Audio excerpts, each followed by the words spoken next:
বিশ্বের সর্ববৃহৎ বন্যপ্রাণী পুনর্বাসন কেন্দ্র বান্তারা শহর ও সর্বত্র এক আলোচনার কেন্দ্র। কারণ সুপ্রিম কোর্ট অনন্ত আম্বানির বান্তারাকে বিশ্বমানের উদ্ধার এবং পুনর্বাসন কেন্দ্র হিসেবে প্রশংসা করেছে।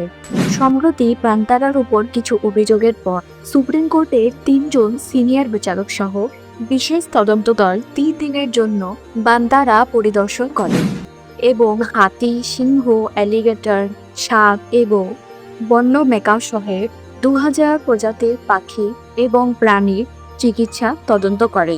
উচ্চ প্রযুক্তির চিকিৎসার সুবিধা সহ বান্দারা বন্যপ্রাণীদের চিকিৎসার জন্য প্রাচীন আয়ুর্বেদিক চিকিৎসা পদ্ধতিও ব্যবহার করেছে।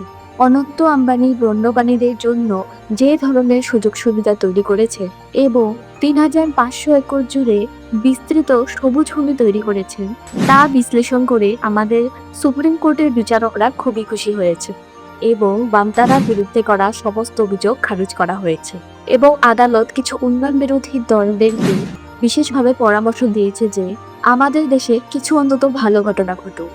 বান্তারাকে নিয়ে আমাদের সকলেরই গর্ব করা উচিত, কারণ এটি একটি বন্যপ্রাণী হাসপাতাল এবং উদ্ধার কেন্দ্রই নয়, এটি আমাদের ভারতীয় দর্শনের প্রতীক।